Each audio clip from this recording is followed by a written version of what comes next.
اعوذ باللہ من الشیطان الرجیم، بسم اللہ الرحمن الرحیم۔ رب اشرح لی صدری ویسر لی امری واحلل عقدۃ من لسانی یفقہوا قولی۔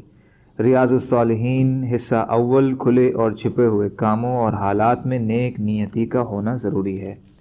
یتیموں، لڑکیوں اور تمام کمزور، مسکین اور پھٹے حال لوگوں کے ساتھ نرمی کرنے، ان پر رحم اور اپکار کرنے اور ان کے ساتھ اچھے طریقے سے پیش آنے کا بیان۔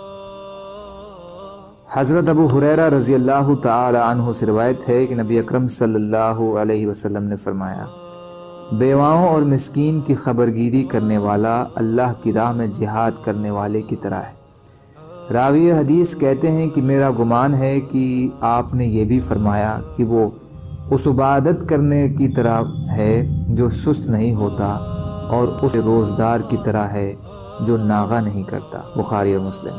فائدہ: بیوہ اور مسکین کا نام مثال کے لیے لیا گیا ہے۔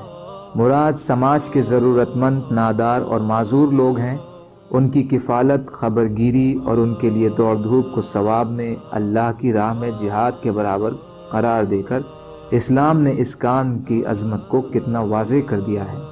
مسلمان اس کو نہ سمجھیں تو اور بات ہے، ورنہ اسلام نے سماج کے بے سہارا لوگوں کی امداد اور خیر خواہی کا حق ادا کر دیا ہے۔ اس سے یہ بھی معلوم ہوا کہ عبادت صرف نماز پڑھ لینا یا روزہ رکھ لینا ہی نہیں ہے، بلکہ ہر اچھا ویوہار عبادت ہے، اور کمزور اور مساکین کی خبرگیری بھی عبادت میں شمار کرتی ہے۔ انہی سے روایت ہے کہ رسول اللہ صلی اللہ علیہ وسلم نے فرمایا، بدترین کھانا ولیمے کا کھانا ہے۔ اس میں جو ضرورت مند خود آئیں اس کو تو روک دیا جائے، اور جو انکار کرے اسے بلایا جائے، اور جس نے دعوت قبول نہیں کی اس نے اللہ اور اس کے رسول کی نافرمانی کی۔ مسلم۔ اور صحیحین کی ایک اور روایت میں ابو ہریرہ رضی اللہ تعالی عنہ میں آپ صلی اللہ علیہ وسلم کا قول اس طرح مروی ہے کہ بدترین کھانا ولیمے کا کھانا ہے، جس میں مالداروں کو بلایا جائے اور فقراء کو چھوڑ دیا جائے۔ فائدہ: مالداروں نے ولیمہ کوئی دعوت کو جس طرح خاص اور اپنی دولت اور عمارت کے اظہار کا ذریعہ بنا لیا ہے، اس کے انیک دینی، نیتک اور سماجک نقصانات ہیں۔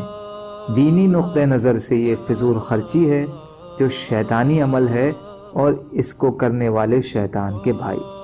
یہ اتنا بڑا نقصان اور سخت وعید ہے کہ ہمارے مالداروں میں اگر ایمان ہو تو وہ اس سے باز آ جائیں، جس کا دائرہ بڑھتا اور پھیلتا ہی جا رہا ہے۔ اس کا نیتک نقصان یہ ہے کہ انسان اس میں اپنے ہی ہم مرتبہ لوگوں کو دعوت دیتا ہے اور انہیں زور دے کر اس میں شریک کرتا ہے، جبکہ سماج کے غریب اور مسکین قسم کے لوگوں کی اس میں شرکت کو یہ سخت ناگوار اور تہذیب کے خلاف سمجھتا ہے۔ حالانکہ دعوت کے حقدار اپنی ضرورت مندی کی وجہ سے مسکین ہی ہوتے ہیں، نہ کہ مالدار، اور نیتکتا کا تقاضا بھی یہی ہے کہ ضرورت مندوں کو ترجیح دی جائے، نہ کہ ان کو جو سرے سے ضرورت مند ہی نہیں ہیں۔ اس کا سماجک نقصان یہ ہے کہ اس قسم کے کاموں سے سماج کے کمزور ورگوں میں ہین بھاونا پیدا ہوتی ہے، حالانکہ اسلامی تعلیمات کا تقاضا ہے کہ محروم ورگ کی دلجوئی، دلداری اور اہتمام اور ان کے ساتھ اچھا سلوک کیا جائے، نہ کہ ان کے اندر ہین بھاونا پیدا کر کے انہیں تکلیفیں اور پریشانی سے دوچار کیا جائے۔ اگر مسلمان ولیموں اور وغیرہ میں الگ الگ قسم کے اچھے کھانوں کی بجائے ایک دو قسم کے سادہ کھانوں کا اہتمام کریں اور اس میں قرابت داروں اور دوست احباب کے ساتھ غریب اور مسکینوں کو بھی شریک کریں تو اوپر دیے تینوں خرابیوں سے بچا جا سکتا ہے، جس کے سماج پر بہترین اثرات پڑ سکتے ہیں اور آخرت کی پوچھ تاچھ سے بھی وہ بچ سکتے ہیں، ورنہ خسر الدنیا والآخرہ ہی کے وہ حقدار ہوں گے۔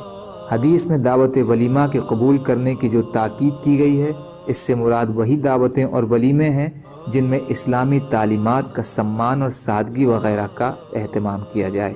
اس قسم کے ولیمے جو موجودہ خرابیوں کے مظہر ہوں، ان میں شرکت نہ صرف یہ کہ ضروری نہیں بلکہ ان کا بائیکاٹ ضروری ہے، تاکہ ان برائیوں میں شرکت کے جرم سے وہ بچ جائیں۔ حضرت انس رضی اللہ تعالی عنہ سے روایت ہے کہ نبی اکرم صلی اللہ علیہ وسلم نے فرمایا، جس آدمی نے 2 بچیوں کی پرورش و تربیت کی، یہاں تک کہ وہ بالغ ہو گئے، قیامت والے دن وہ اس حال میں آئیں گے کہ میں اور ان 2 انگلیوں کی طرح قریب قریب ہوں گے۔ اور آپ صلی اللہ علیہ وسلم نے اپنی انگلیاں ملائیں، یعنی ملا کر دکھایا کہ اس طرح ہم دونوں ساتھ ساتھ ہوں گے۔ مسلم۔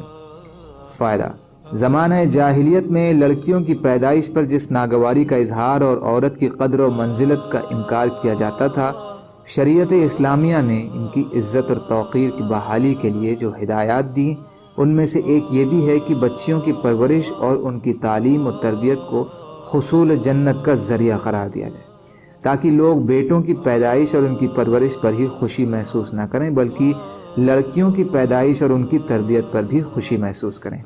اس لحاظ سے اسلام کی وہ پہلا دین ہے جس نے عورت کے حقوق کو نہ صرف بچایا بلکہ اس کی عزت اور تکریم کا بھی خوب اہتمام کیا، جیسے اسے مردوں کے بیچ جانے سے منع اور پردے کا پابند کیا، اسے باہری سرگرمیوں اور معاشی جھمیلوں سے فارغ رکھا تاکہ کوئی بدباطن اسے بری نظر سے دیکھے نہ اسے اپنی ہوسناکی کا نشانہ بنا کر اس کی عصمت کو تار تار کر سکے، جیسے مغرب کی بے پردہ اور مردوں کے ساتھ کام کرنے والی عورتوں کے ساتھ ہو رہا ہے۔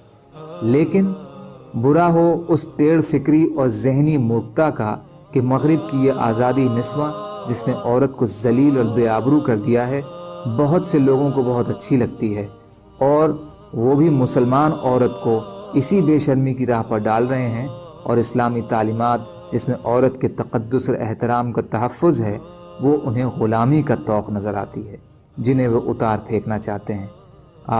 اقبال نے سچ کہا تھا کہ جو تھا نہ خوب بددریس وہی خوب ہوا، کہ غلامی میں بدل جاتا ہے قوموں کا ضمیر۔ سبحان اللہ و بحمدہ، سبحانک اللہم و بحمدک، اشہد ان لا الہ الا انت، استغفرک و اتوب الیک۔ سبحان ربک رب العزت عما یصفون وسلام علی المرسلین، الحمد للہ رب العالمین، برحمتک یا ارحم الراحمین۔ لا الہ الا اللہ محمد رسول اللہ۔